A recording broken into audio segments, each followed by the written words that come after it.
আলাইকুম।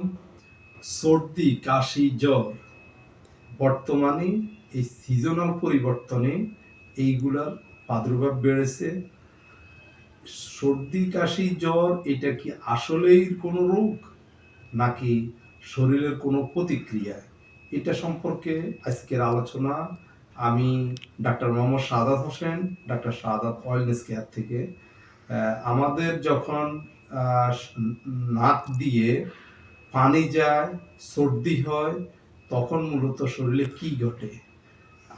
যখন কোনো ভাইরাস আমাদের নাসারন্ধ্র দিয়ে শরীরে ঢোকার চেষ্টা করে, অথবা কোনো ধূলিকণা অথবা প্রাকৃতিক কোনো ডাস্ট যদি আমাদের কোনো টক্সিক কোনো পয়জনিক যদি ক্ষতিকারক কোনো জিনিস যদি আমাদের নাক দিয়ে যখন ঢুকে, তখন নাকের ভিতরের যে মিউকাস মেমব্রেন সেটা থেকে তরল বের হয়ে নাক পরিষ্কার বা জীবাণুকে ধুয়ে মুছে বের করার চেষ্টা করে।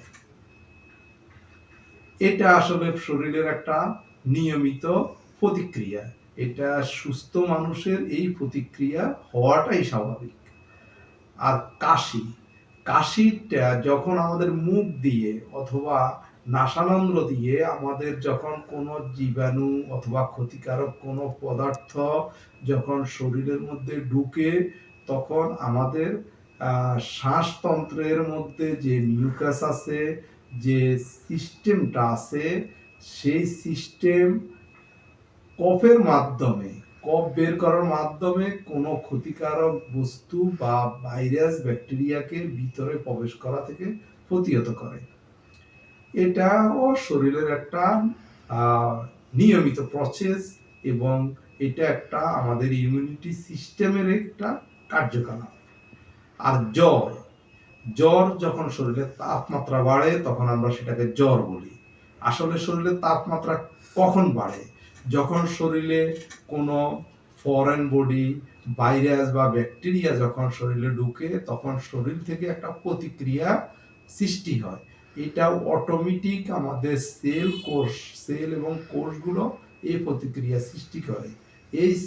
এই সৃষ্টির উদ্দেশ্য হচ্ছে যখন শরীরের তাপমাত্রা বাড়বে তখন ভাইরাস বা ব্যাকটেরিয়াগুলো মারা যাবে, অথবা ফরেন বডি শরীর থেকে বের হওয়ার একটা উপলক্ষ্য পাবে, এবং আমাদেরকে একটা মেসেজ দেওয়া। এই সর্দি, কাশি এবং জ্বর দিয়ে শরীর আমাদেরকে একটা মেসেজ দিতে চাচ্ছে যে আমরা রেড জোনে অথবা আমরা আক্রান্তর মধ্যে আছি, আমাদেরকে সতর্ক করা হচ্ছে। এখন আমরা কি করি? আমরা এই ভুলটা করি, আমরা এইগুলাকে অ্যান্টিবায়োটিক, অ্যান্টিভাইরাল দিয়ে, অ্যান্টিফাঙ্গাল দিয়ে অথবা অ্যান্টিহিস্টামিন জাতীয় ওষুধ দিয়ে আমরা এইগুলাকে দমানোর চেষ্টা করি। মূলত এইটাই হচ্ছে আমাদের ভুল পদ্ধতি। আমরা আমাদের শরীরকে প্রাকৃতিক উপায়ে সুস্থ হওয়ার জন্য সুযোগ করে দিতে হবে। সেজন্য আমাদেরকে প্রাকৃতিক উপায়ে আমাদেরকে চেষ্টা করতে হবে, যেমন প্রাকৃতিক কিছু ভেষজ, আমাদের ন্যাচারোপ্যাথির কিছু কন্ডিশন, ন্যাচারোপ্যাথির কিছু ট্রিটমেন্ট গাইডলাইন, এইগুলো আমাদেরকে অনুসরণ করতে হবে। সাধারণত সুস্থ সবল ব্যক্তি কোনো ঔষধ, কোনো চিকিৎসা ছাড়াই যে লাইফস্টাইল চেঞ্জিং এর মাধ্যমে প্রতিহত করতে পারে এবং সুস্থ হতে পারে। আর যাদের ইমিউনিটি সিস্টেম বা ভাইটাল ফোর্স দুর্বল, তাদের জন্য প্রাকৃতিকভাবে প্রাথমিকভাবে আমাদের যেমন আদা, পুদিনা, তুলসী, আমাদের লং, দারুচিনি, এইগুলার যে মিশ্রণে একটা চা তৈরি করে আমরা খাইতে পারি।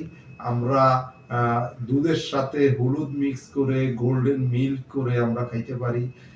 এবং আমাদের গরম পানির ভাপ নেওয়া, গরম পানির মধ্যে আমাদের আদা, লং মিক্স করে আমরা যদি ফুটন্ত গরম পানির যদি ভাপ নিই, তাহলে শরীরের অনেকাংশে আমরা আরোগ্য পাইতে পারি। এছাড়া ভিটামিন সি জাতীয় খাওয়ার কিছু ফুড সাপ্লিমেন্ট,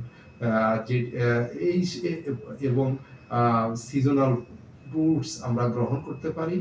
এইভাবে আমরা শরীরকে ইমিউনিটি সিস্টেমে সহায়তা করে আমরা রোগ প্রতিরোধ করতে পারি এবং আমাদের অনায়াসে সর্দি জ্বর এবং কাশি অনায়াসে ভালো হইতে পারে।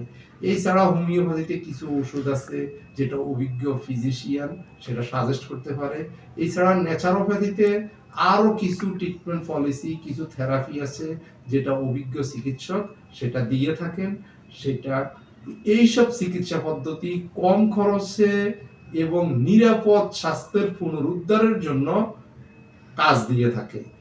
সেই জন্য সবাইকে অনুরোধ করব, আসুন আমরা রোগ নয় রোগীর চিকিৎসা করি।